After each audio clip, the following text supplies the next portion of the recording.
అమూల్య రూమ్‌లో కూర్చొని తన ఫ్యామిలీని తలుచుకుంటూ చాలా బాధపడుతూ ఉంటుంది. ఇంతలో విశ్వక్ మల్లె పువ్వులు తీసుకొని అమూల్య దగ్గరికి వస్తూ ఉంటాడు.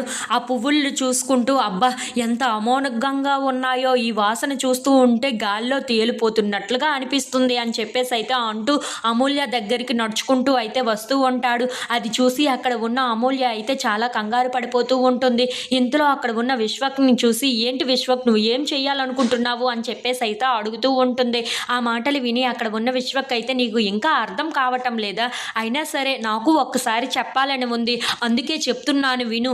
ఈరోజు మన ఇద్దరికీ ఫస్ట్ నైట్ అని చెప్పేసైతే అంటూ ఉంటాడు. ఆ మాటలు విని అక్కడ ఉన్న అమూల్య అయితే ఒక్కసారిగా షాక్ అయిపోతూ ఉంటుంది. అవును అమూల్య, ఈరోజు మన ఇద్దరికీ ఫస్ట్ నైట్ జరగబోతుంది. నువ్వు ఏమీ కంగారు పడబోకు. నేను ఉన్నాను కదా! అంతా నేను చూసుకుంటాను కదా! అని చెప్పేసైతే అంటూ ఉంటాడు. ఓహో! నువ్వు ఏం ఆలోచిస్తున్నావో నాకు అర్థమైంది. పెళ్లయితే నేను తర్వాతే కదా ఈ ఫస్ట్ నైట్ జరుపుకుంటారు అని ఆలోచిస్తున్నావు కదా! సరే అది కూడా జరిపేద్దాం అని చెప్పేసైతే తాళిని తీస్తూ ఉంటాడు. అది చూసి అక్కడ ఉన్న అమూల్య అయితే చాలా కంగారు పడిపోతూ ఉంటుంది. ఇంతలో రామరాజు మాత్రం మేళ తాళాలతో పెళ్లి ఇంట్లోని చాలా సందడి చేస్తూ ఉంటాడు. అది చూసి అక్కడ ఉన్న వాళ్ళందరూ అయితే చాలా కంగారు పడిపోతూ ఉంటారు. ఇప్పుడు నాన్నకి ఎలా చెప్పాలి అని చెప్పేసైతే ఆలోచిస్తూ ఉంటారు.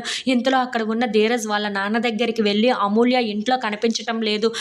అంతా వెతికాము కానీ ఎక్కడా లేదు అమూల్య అని చెప్పేసైతే అంటూ ఉంటారు. ఆ మాటలు విని అక్కడ ఉన్న రామరాజు, వేదవతి వాళ్ళు అయితే ఒక్కసారిగా షాక్ అయిపోయి నా కూతురు ఎప్పుడూ అలా చెయ్యదు. నా కూతురు ఎటువంటిదయ్యో నాకు పూర్తిగా తెలుసు అని చెప్పేసైతే అనుకుంటూ ఇంట్లోపలికి వచ్చి మొత్తం వెతుకుతూ ఉంటారు. ఎంతకీ కనిపించకపోవడంతో చాలా కంగారు పడిపోతూ ఉంటారు. ఇంతలో అక్కడ ఉన్న విశ్వక్ అమూల్య దగ్గరికి వెళ్ళి తాళి కట్టడానికి ట్రై చేస్తూ ఉంటాడు. అది చూసి అక్కడ ఉన్న అమూల్య అయితే వద్దు విశ్వక్, నీకు దండం పెడతాను విశ్వక్, నువ్వు ఇలా చెయ్యొద్దు విశ్వక్ అని చెప్పేసి అయితే చాలా బ్రతిమలాడుతూ ఉంటుంది. ఆ మాటలు విని అక్కడ ఉన్న విశ్వక్ మాత్రం ఏంటి అమూల్య, ఎందుకు ఇంత టెన్షన్ పడుతున్నావు? నువ్వు నన్ను ఎలాగో ప్రేమించావు, కాకపోతే నేనే నిన్ను ప్రేమించలేదు, మోసం చెయ్యాలి అనుకున్నాను అంతే. ఇప్పుడు అదంతా జరుగుతుంది. ఆ రామరాజు గాడు ఇప్పుడు చూడు ఎలా గిలగిలా కొట్టుకుంటాడో, అలాగే ఇప్పుడు వాడికి చచ్చిపోయే అంత పని కూడా అవుతుంది, చనిపోతాడు కూడా మన ఇద్దరిని ఇలా చూస్తే అని చెప్పేసి అయితే అంటూ ఉంటాడు. ఆ మాటలు విని అక్కడ ఉన్న అమూల్యకైతే చాలా కోపం వచ్చేసి తన చెంప మీద కొడుతూ ఉంటుంది.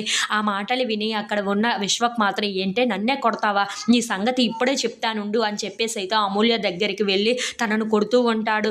ఇంతలో అక్కడ ఉన్న రామరాజు మాత్రం అమూల్య కనిపించకపోవడంతో చాలా కంగారు పడిపోతూ ఉంటాడు.